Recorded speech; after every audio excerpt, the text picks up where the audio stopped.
Hey guys, welcome back to the channel. So hey, we're gonna get back to our regularly scheduled programming. This is a video I never intended to make, but I promise you guys it's gonna be about watches this time. So long story short, I had planned on actually doing a review on a guy's watch he's actually having made, as I alluded to in my upload last week. The watch hasn't shown up yet, so rather than do the review I planned, I'm actually gonna do something else. So I was prepping actually to do a video on Seiko versus Hamilton. And it got me thinking that I've never really made a video on entry-level luxury watches. And I know that a lot of you guys ask me all the time. In fact, I can't even tell you how many messages this week, people telling me that their budget was around $1,000 and they wanted to know what to buy. So, you know, as always, I'm gonna give you my kind of unbiased, biased perspective, but uncensored perspective, let me say that. And as always, before we get started, I'm going to give you guys my opinion. I mean no offense if I don't recommend a brand you like or vice versa. Please don't take it personally. This is not a criticism on people's choices. This is just, again, my take on the industry. Now, I'm going to be talking about quote-unquote luxury watches. And obviously, I'm not dressed to be doing a review on luxury watches. So let's go ahead and let's fix that now. And we're back. Is this more befitting or what for a luxury review? So a sexy pair of glasses adds 1,000 intelligent points. So my intelligent quotient has gone up that much more. So just remember, glasses add to that. We always have to wear a scarf, of course, if we want to show luxury. Even though it's 90 degrees outside, it's always fashionable. And I'm wearing a lovely hand-knit Italian sweater as well. So I think we could talk about luxury now. Now, obviously, there's the customary wristwatch check. This is my vintage Pierce chronograph. As you guys have probably noticed, I'm awesome at doing autofocus on cameras, so you probably can't tell what it actually looks like, so allow me to give you a picture of the watch. And you know what it looks like? Cool. All right, let's get this thing out of the way. So I looked the roll, we've got a nice classy vintage timeless watch to go with it, and let's kind of get into the roll. Luxury is one of those terms that means something different to every single person you ask. You know, to some person, spending $300 on a watch could be a luxury purchase and it's a major expenditure for them.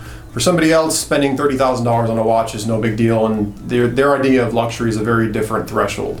So I think, by and large, just listening to your questions and your feedback, I'm getting the sense that for most people, spending up to about $1,000 on your first watch is kind of the ballpark you're at. So the point of this video I want to make is I want to talk about some brands you're probably likely to encounter in that price point, and then talk to you about the ones that I think are probably your best bet. And I think when you're getting into that, your mindset's probably going to start immediately with Swiss watches. And later in the video, I want to talk to you about some Japanese equivalents that I think you might also be interested in looking into. But for the start, let's go ahead and just get into the Swiss watches you're probably going to have pop up on your radar. A lot of people ask me about Tag Heuer.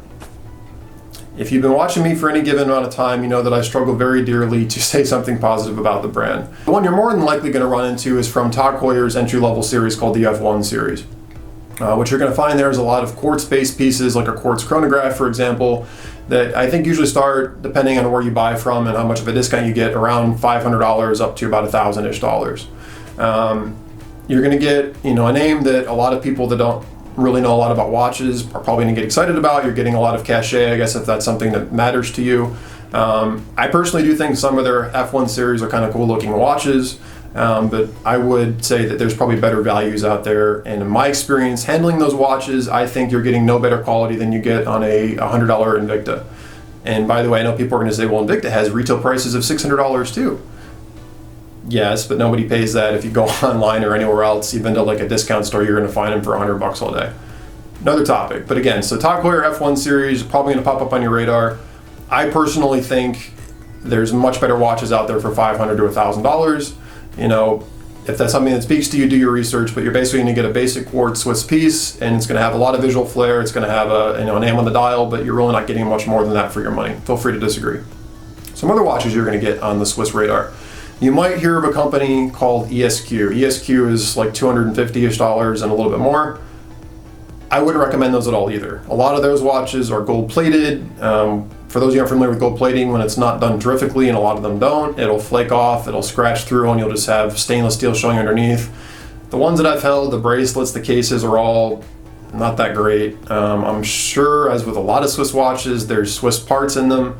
You know, so I mean, you guys have done videos on this. If you're curious, what defines a Swiss watch is a pretty broad term, and I assume a lot of the parts that go into an ESQ watch are probably sourced from overseas, and they might have a final assembly point in Switzerland. You're not really getting a lot for your money with those. Another one that comes up a lot is Movado. Again, I'm guilty of not saying a lot of wonderful things about Movado. I know a lot of you guys are big fans of the museum line. You know, honestly, I'm a minimalist kind of guy. I like the way they look too, to be totally truthful with you. Google image Movado museum movements and just take a look for yourself and think and ask yourself if you think they're justified by their price point. What you're going to see more than likely is 99% of the ones that I've taken apart. You're going to see some generic movement in them, Swiss quartz movement, and you're going to see a little plastic piece of holding or retainer actually holding it into the watch. Again, you're paying for a name, you're paying for the quote-unquote Swiss heritage, which again, Swiss is a very broad term in what is Swiss made. And again, I think there are better deals out there.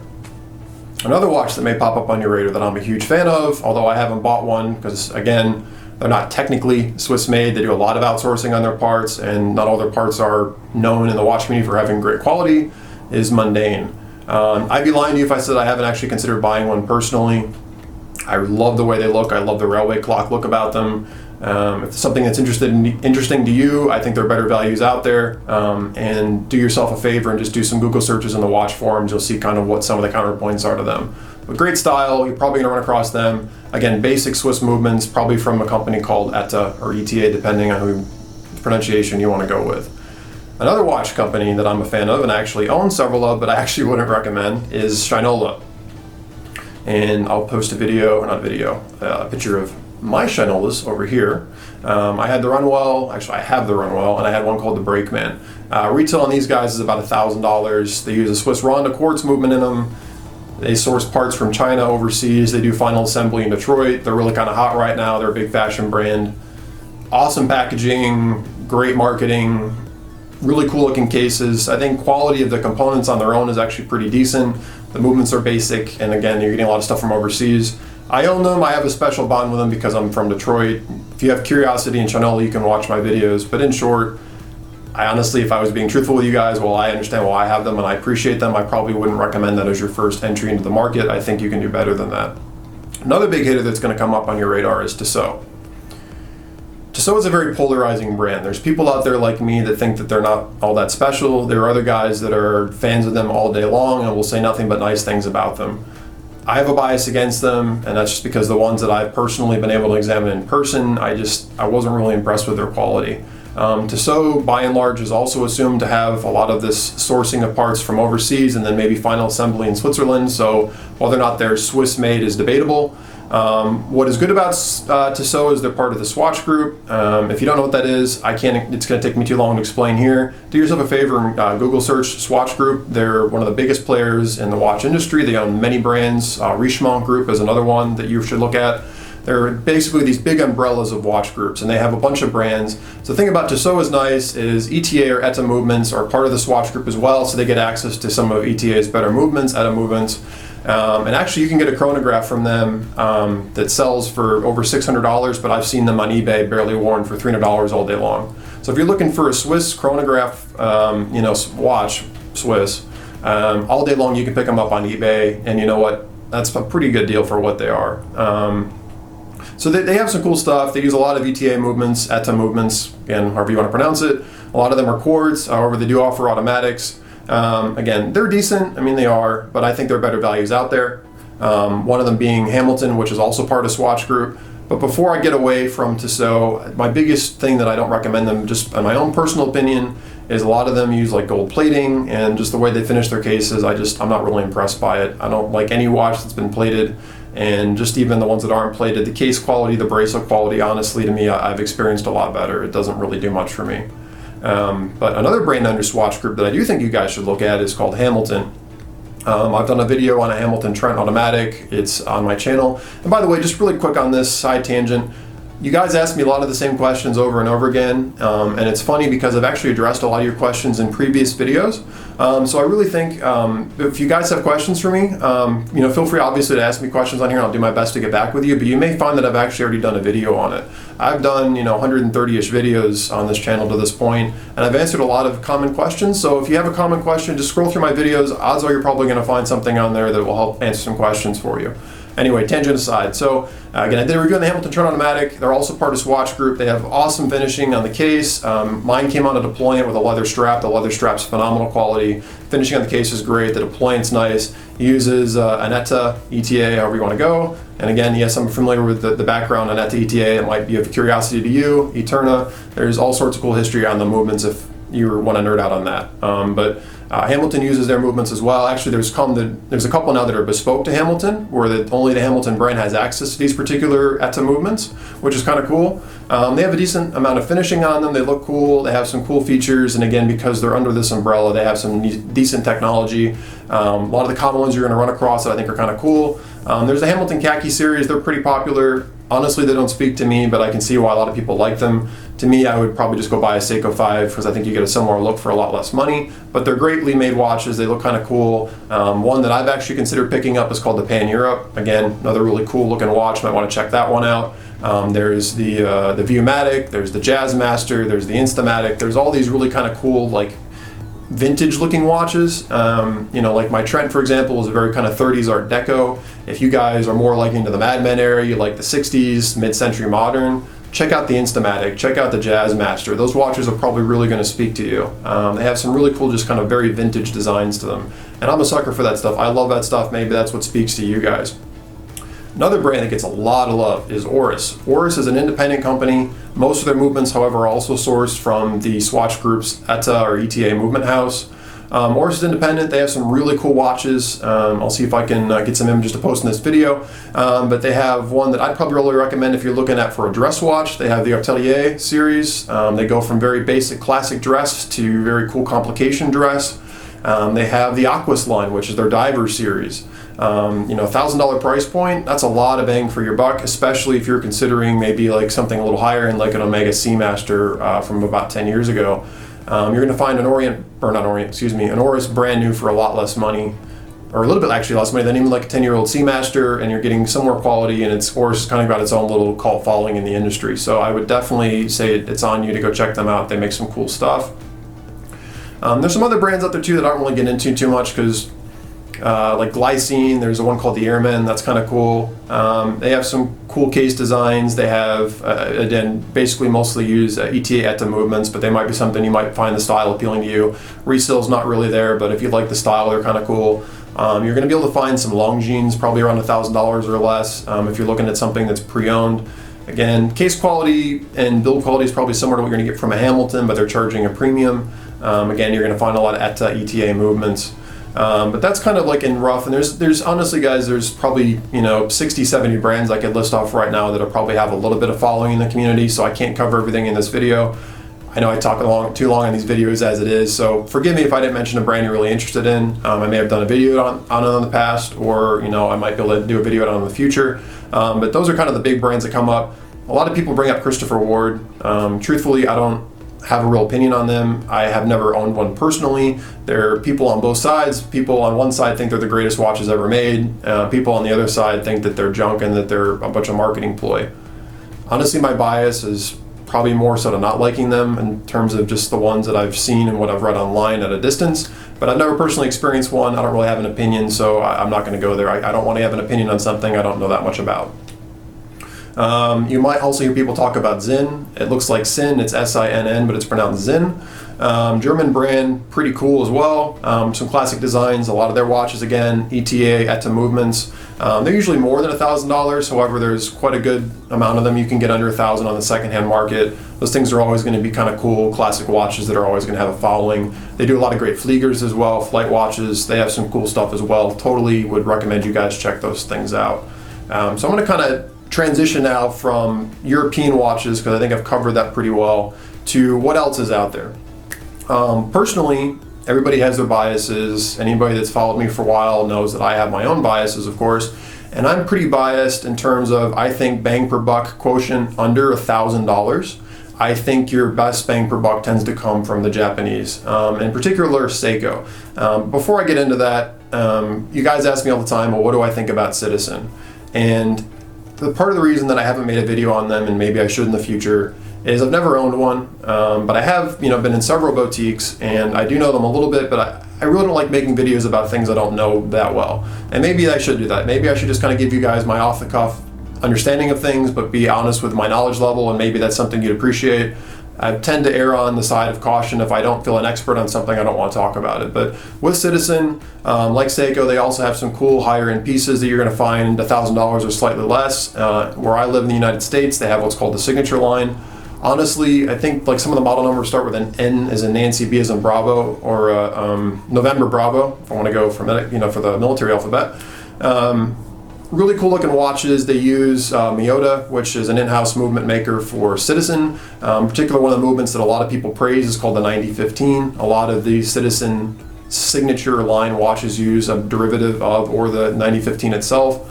Awesome movement, hacking, hand winding. It's got some beautiful finishing on it, really cool looking rotor. Usually they have a see-through case back, so you get a lot of basically watch porn when you flip the watch over. They have divers, they have dress watches, they have some really, really cool stuff. I don't buy them personally, as I think you can get a Seiko with equivalent or better quality for about half the price. When people ask me about Citizen, I think of like the Citizen or Signature series. They don't even, the ones that I've seen in person, there may be other versions, have all been made outside of Japan. They all say like Japan movement.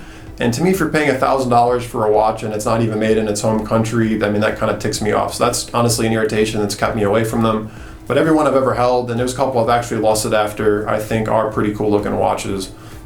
So check those out. Citizen Signature is probably where you're probably going to look at for that. There's a whole bunch of other models as well for them. So obviously they might be worth a look for you. That's kind of where I'll leave it, because obviously I don't want this video to go on for 5 years. And then of course we'll kind of wrap up with my favorite brand, which is of course Seiko.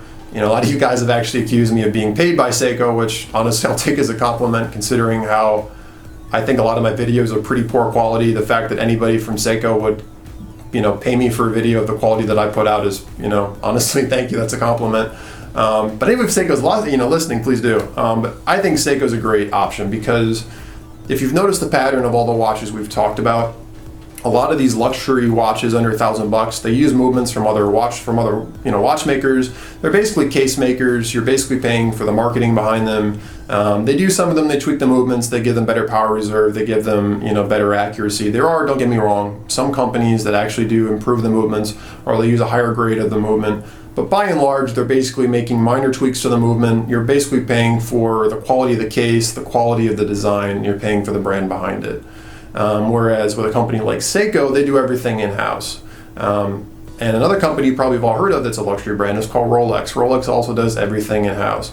So, if you guys haven't already checked it out, one of my favorite watches, of course, is the Seiko SARB 35. Talk about it way too much. I'm sure you're sick of hearing it out of my mouth. You're going to keep hearing it. I'll try to include a link to the video on that below. That's a great looking dress watch. It's about $350-ish US, plus or minus, plus shipping. In-house movement, 50-hour power reserve, hacking, hand winding, everything's done in-house. If that watch has a weakness, the bracelet, while it has solid end links and some good finishing, it's probably could be better. But you can get higher end versions of that Seiko. There's the SARG, there's the SARCs. There's all sorts of great Seikos, and you can escalate up the tiers. For under $1,000, you can get a watch that is every bit as nice, if not nicer, than a couple $1,000 Swiss watch, in my opinion. And a lot of people in the community feel the same way. There's no shortage of people that have made videos on their quality, and you could watch, video after video or look at article after article on Google about how many people feel that way. You don't have to feel that way, but I'm just saying that's kind of a common thing where a lot of people have kind of discovered this side of Seiko. They had the Presage line. They have, honestly, I could go on for 50 years. If you're looking at something from Seiko, I'd probably recommend you look for watches with the 6R15 movement. 4R36 is great as well, but 6R15 and above is kind of what I'd say is their luxury or beginning luxury tier. They start putting that movement in their lower luxury tier watches and above. They also have some great dive watches, so there's kind of, again, the breadth of, do you want a diver, or do you want, like a dress watch? And if you really like the brand, as with most brands too, you can keep escalating the price point. So whereas, like, you're not going to see, too many Movados going for well over a couple $1,000s, which I would not recommend you buy one anyway. There's, you know, certain brands playing a certain price point. Seiko is one you can play in at every price point. So you can start with a $350, $800 Seiko. If you really like it, you can bump up. You can get into something like the Marine Master Diver, which is over $1,000, really nice. You can get into Grand Seiko for a couple thousand, which is every bit as nice, in my opinion, as a Rolex. Or you can go crazy and you can spend $500,000 on a Creedor. So that's kind of a brand you can grow with too. But again, I don't want to come off too biased. I have my bias, and you know, full disclosure, Seiko is one of my favorite brands, if not the favorite brand of mine. So hopefully you guys, that helps you. Again, I don't want to go on for 50 years. I've already talked too long, but that should give you kind of a generalization of the brands you're probably going to encounter. And as always, guys, just my opinion. Hope you found it helpful. Feel free to disagree with me. And again, buy what you like. You're going to live with that watch for a while, and it's something you really need to enjoy and really needs to speak to you. And as always, thank you guys so much for watching. Thank you guys so much for tuning in. If you want to stalk me on social media, links are below. As I alluded to on last week's video, I do plan to start doing live sessions, as I've alluded to, and it's already started this week. I can't keep up with comments. Like literally my inbox, like every 5 seconds I get another comment, which is awesome. Like literally a lot of people wonder why I do this stuff. I love talking with you guys. I can't keep up, and I apologize. I've already started missing messages from you guys and I can't respond. And now I'm getting all these emails too, which again, I'm so blessed. So I'm gonna probably start doing live videos, and I'll try to figure out how do we do that. But that way you guys can do me questions live, and I can still keep the interaction, and I can answer all your questions, and we can make time for each other. So just FYI, haven't figured out how it's gonna work out. Might have some guests join me. You know, there's some other great guys in the watch community I've been talking with, and you know, it's always good to get people with different perspectives so we can all kind of give you a good generalization of what you can expect. So, all right, guys, time for me to shut up. Thank you so much, and have a great day.